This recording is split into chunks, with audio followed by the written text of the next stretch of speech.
Hi friends, എല്ലാവർക്കും ഇന്നത്തെ എൻ്റെ വീഡിയോയിലേക്ക് സ്വാഗതം. അപ്പോൾ ഇന്ന് ഞാൻ വെള്ളപ്പാണ് ഉണ്ടാക്കുന്നത്. അപ്പോൾ കാലത്തല്ല, ഇത് രാത്രിയാണ് അരച്ചെടുക്കുന്നത്.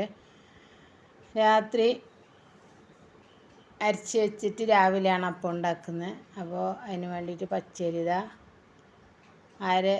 നേരെ പകുതിയായിട്ട് പച്ചരി ഇട്ട് കൊടുത്തിന് മിക്സിൻ്റെ ജാറിലേക്ക്. പിന്നെ ഒരേപോലെയുള്ള കപ്പിൽ 1 കപ്പ് ചോറ്, 1 കപ്പ് തേങ്ങ ഇട്ട് കൊടുക്കുന്നു. അളവ് കൃത്യമായെങ്കിൽ നല്ലത്. പിന്നെ 1 കപ്പ് വെള്ളവും കൂട്ടി കൊടുക്കുന്നു. നല്ല നൈസായിട്ട് ഞാൻ ഇത് അരച്ചെടുക്കുന്നുണ്ട്. ഒരു പാത്രത്തിലേക്ക് ഒഴിച്ച് കൊടുക്കുന്നു. പിന്നെ ബാക്കിയുള്ള അരിയും മിക്സിൻ്റെ ജാറിലേക്ക് ഞാൻ ഇട്ട് കൊടുക്കുന്നു.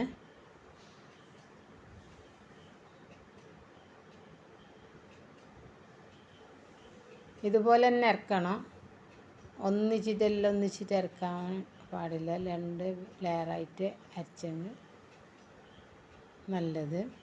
അങ്ങനെ രണ്ടാമത്തേക്ക് ഞാൻ ഈസ്റ്റ് ഇട്ട് കൊടുക്കുന്നു, 1 സ്പൂണ്. പിന്നെ 1/4 കപ്പ് വെള്ളമാണ് കൂട്ടി കൊടുക്കുന്നത്. അങ്ങനെ അത് അരച്ചെടുത്തിന് ഇതിലേക്ക് ഒഴിച്ച് കൊടുക്കുന്നുണ്ട്.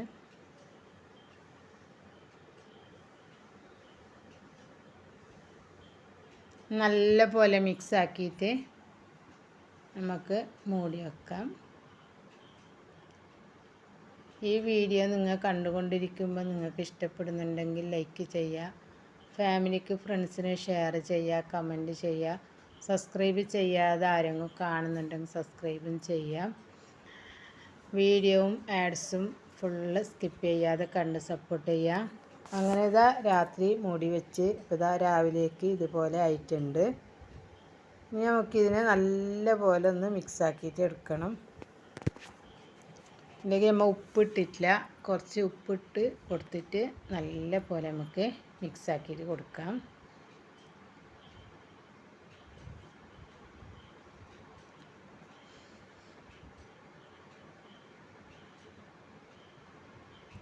ഇതുപോലെ നമ്മളെ പിട്ട് ഉണ്ടാകണം. ഈ ലൂസിൽ മതിയാവും. ഇനി ഇതിലേക്ക് വെള്ളമൊന്നും ചേർത്ത് കൊടുക്കണ്ട. നമ്മൾ രാത്രി അരച്ച് വെച്ച ആ വെള്ളം തന്നെ മതിയാവും. പിന്നെ അതിൻ്റെ ഇടയ്ക്ക് ഞാൻ കറിക്ക് വേണ്ടിയിട്ട് മസാല ആക്കുന്നുണ്ട്. പട്ടാണി വേവിച്ച് വെച്ചിട്ടുണ്ട്. അപ്പോൾ നമുക്ക് അപ്പം ചുട്ടുകൊണ്ട് കറിയും ഉണ്ടാക്കാം, അപ്പം ചുടാം. ഇതുപോലെ കൂട്ടി ചുറ്റിച്ച് കൊടുത്തെങ്കിൽ നമ്മുടെ വെള്ളപ്പം റെഡിയായി. അപ്പോൾ അതിൻ്റെ ഹോൾസ് വരുവോളം നമുക്ക് കാത്ത് നിൽക്കണം. ഹോൾസ് വന്നേ പിന്നെ മൂടി കൊടുക്കണം. അപ്പോൾ നല്ല കണ്ണവും ഉണ്ടാവും. നമ്മളപ്പം നല്ല സോഫ്റ്റായിട്ട് ഉണ്ടാവും. ഇത് നല്ല പോലെ കണ്ണ് വീണിട്ടുണ്ട്. അപ്പോൾ അങ്ങനെ നമുക്ക് എല്ലാ അപ്പവും ചുട്ടെടുക്കാം. ഇതുപോലെ ആയിട്ടാകുമ്പോൾ സൈഡെല്ലാം ഒന്ന് ഇതായി വന്നിട്ടാകുമ്പോൾ മൂടി കൊടുക്കണം. അങ്ങനെ ഇനി പട്ടാണിക്കറിയാണ് ഞാൻ ഉണ്ടാക്കുന്നത്. അപ്പോൾ പട്ടാണിക്കറിക്ക് വേണ്ടിയിട്ട് മസാല ഉണ്ടാക്കുന്നുണ്ട്. തക്കാളി എൻ്റെ അടുത്ത് തീർന്നില്ല, അങ്ങനെ തക്കാളി ഇട്ട് കൊടുത്തിട്ടില്ല. എന്നാലും തക്കാളി ഇട്ടിട്ടില്ലെങ്കിൽ കറി നല്ല അടിപൊളി ടേസ്റ്റ് ഉണ്ടായി. നല്ല ടേസ്റ്റ് ഉണ്ടായി ഞാൻ കറി. അങ്ങനെ ഇത് മസാല ആയിട്ടുണ്ട്. തണുത്തിട്ട് നമുക്ക് മിക്സിൻ്റെ ജാറിലേക്ക് ഇട്ട് കൊടുത്തിട്ട് അതൊന്ന് അരച്ചിട്ടെടുക്കണം. അരച്ച് കൊടുത്തിട്ട് നമുക്ക് ആ പട്ടാണിക്ക് കൂട്ടി കൊടുക്കാം. എന്നിട്ട് കടുക് വറുക്കുന്നുണ്ട്.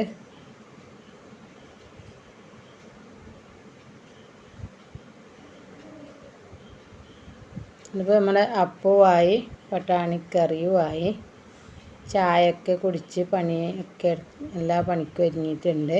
പിന്നെ ഇന്ന് ചോറുണ്ട് കുറച്ച്, അതന്നെ വാർത്തെടുക്കുന്നതാണ്. ഉച്ചക്കേക്കുള്ള ചോറ് രാത്രിയാകുമ്പോൾ മോന് വരും. അപ്പോൾ പിന്നെ എന്തെങ്കിലും സ്പെഷ്യൽ ഉണ്ടാക്കണം. അപ്പോൾ അതുകൊണ്ട് ചോറുള്ളത് തന്നെ വാർത്തെടുക്കുന്നതാണ്. അങ്ങനെ ചോറൊക്കെ വാർത്തെടുത്ത് പിന്നെ സീറ്റെല്ലാം തോർത്തി പിന്നെ അടിക്കൽ, തോർത്തൽ, കുളി അതൊക്കെ ഉണ്ട്.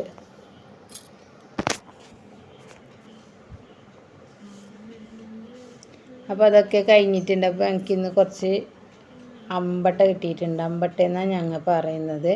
നല്ല നാടൻ അമ്പട്ടയാണ്. അപ്പോൾ അതിനെ നല്ലപോലെ കൈയിട്ട് ചെറുതായി മുറിച്ചിട്ട് ഉപ്പിലിട്ടിട്ട് വെക്കണം.